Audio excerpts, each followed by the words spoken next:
So this starts talking about the application process, the wage pool process and how that works, the timing of our lotteries,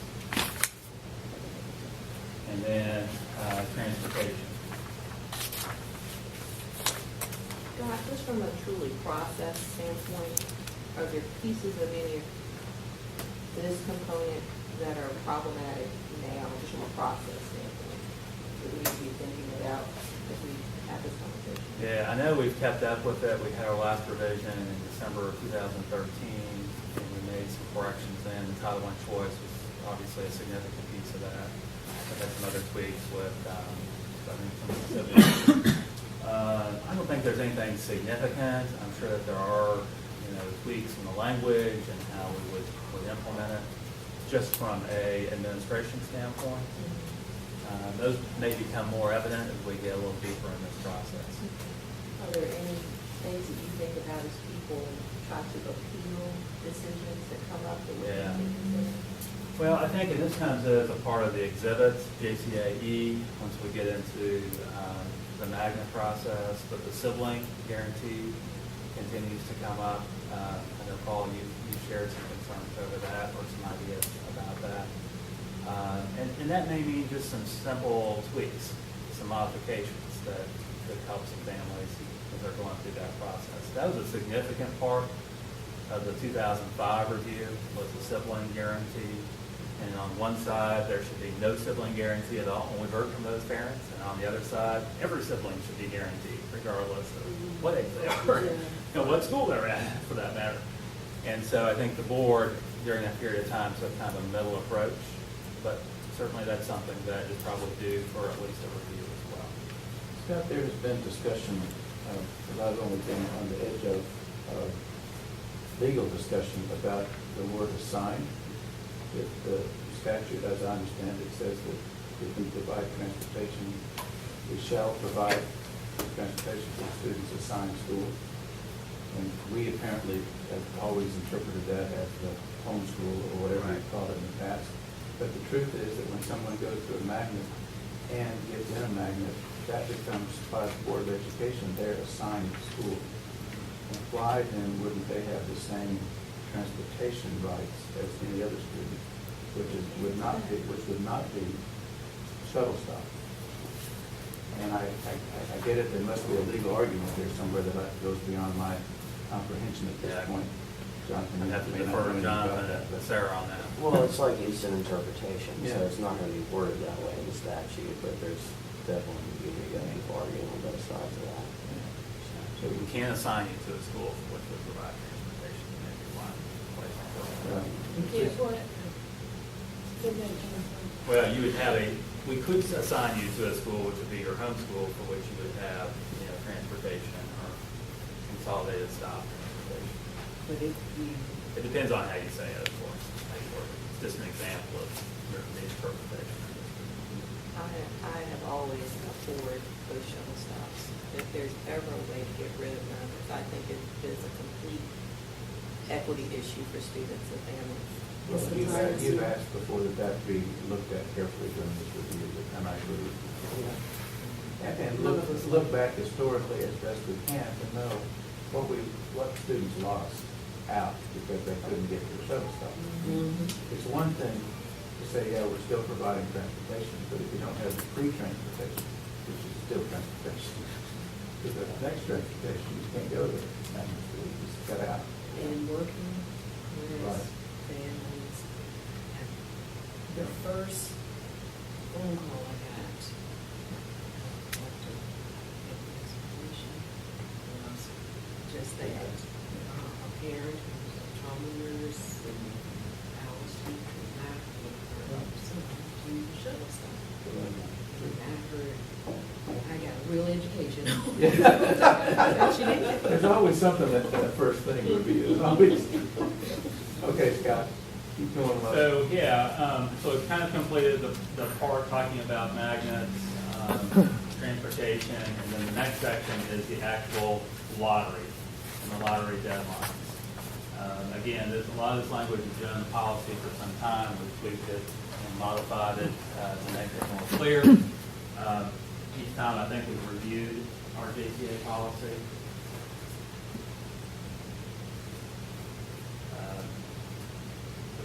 We certainly talk about partial school magnet programs and then non-magnet program students. And how that works, particularly when a student wants to take a class that may be in a particular magnet program. I'm hearing from some teachers, not yet from International Baccalaureate overseers, whatever we call those folks, that they're wondering if we've made a mistake when we said there was no, what we call them as a partial IP. And this has gone both ways. I know, so I think we're going to be getting things though, Right. this process from IB teachers, if not from IB coordinators, to say, we need to get back to that, so that more students will have opportunity. Yeah, have more access to that. And also, to your point, always, that our programs have some equity among them. So that if you're going to your assigned IB program, that you really have some teeth to an IB program. That's that real consistency, or even coordinators, you know, those ones who have a different coordinator every year. Others have sort of ethics. All right. So talk about contingent assignments. Basically addresses those situations for which a student is not assigned to their home school, and there is some violation of the student code of conduct, or has excessive tardies or absences. And so this just provides the authority for the administration to assign that student back to their home school. I know we rush it, but I'm getting ready to have a big issue with this. Suppose it's not the students' conduct, it's parents. Where do I- Well, we would typically, The regulation. yeah, I don't It is, I mean, it is, this is something that's That's really, true. it's blowing up as I speak. and- you're absolutely on the mark in terms of that. It's an issue right now that I'm trying to deal with, and, so what did I read about? Parent conduct, code of conduct. Mhm. Yeah, it's not in here. Oh, it's not. This just directly relates to the student. Yeah. That is probably the largest lobbying effort out there. We isolate our discussion on schools in the blanket. My wife and I, outside of that, we don't talk about it. And one of the things that really annoys her are kids that are very late, no fault of their own. And yet they slide into the policy that, penalizes them. And it's habitual. I mean, it's not that it's happening periodically. Same kids, same parents, same. And we hear that argument. I've heard from parents that said, look, don't punish my child, it's me. It's my problem. And, the response to that would be, well, I understand, but you're the legal responsible adult for the student. The student has no other choice than to, be reliant on your care. Maybe we need to define responsible. So, My ears are ringing, because I was one of those parents that didn't try to drag me out the bed. Get in the car, we will drive. Yeah. Come on. and there are procedures built into this so that it's, there's lots of layers. There's a process. The principal has to complete a form that goes to the learning community superintendent. They have to review it and approve it, and that kind of student placement. So it just doesn't happen just very quickly. A student texting me this morning about, I had this many absences, and, this, that, the other.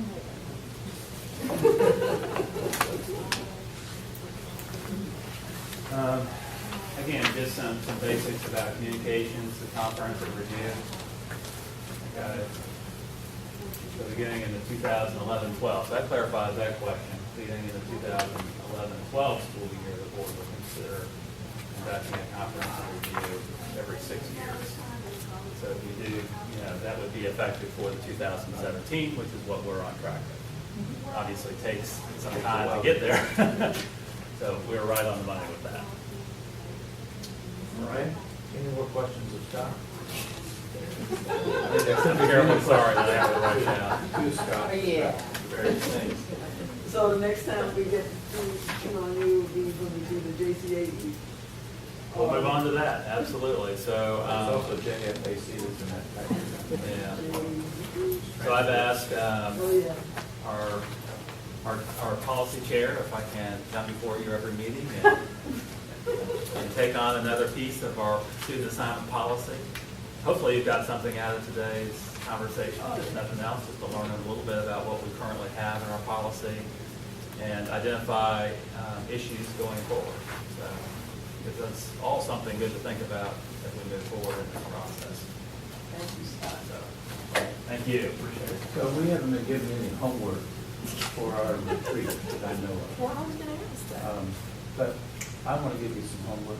Read these policies. Read them carefully and make your notes because, and the guiding principles in particular, for this one, the guiding principles.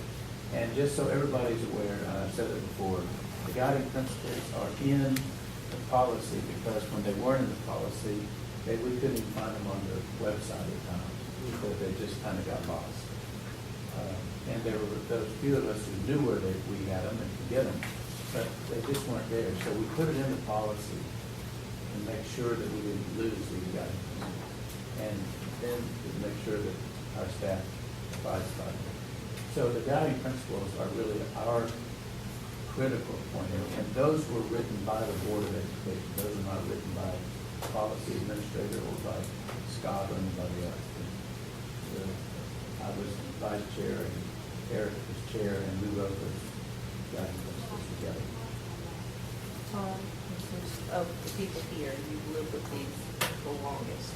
Is there anything that's missing from your standpoint if you had to think about it, do it again, would you think, aha? Well, there are two specific things. One, the homeschools need something to beef it up so that we make sure that they are a priority because they don't always seem to be our priority. Now, I think we've been moving in that direction to some extent.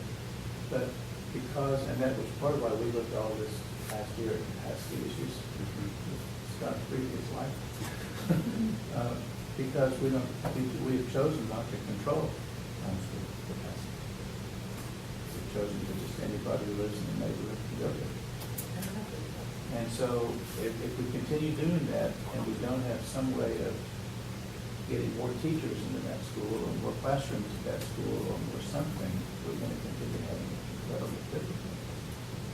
That and the fact that while we did do this decision matrix, it may have been helpful for the board to have given more thought to exactly how that would be weighted than we did. Because we just pretty much wrote this and the staff just had to weight it as they could weight it and make decisions. And I think that would have helped, particularly from my point of view, in terms of the diversity. I would certainly concur with that as well. We have to make some assumptions based on that. One thing that I didn't hear in your timeline, Scott, a part of this is philosophical and so forth, but a big piece of this is tangible with facilities. And we have got to bring our county commissioners into this discussion. And so I don't know if that is a work session with them around these policies and how that translates into facility needs. But that needs to be. Excellent point. And actually, Carol Stanford and I have been talking on that very issue in terms of coordinating the CNA presentations and that ongoing dialogue in conjunction with our student assignment review process too. So And then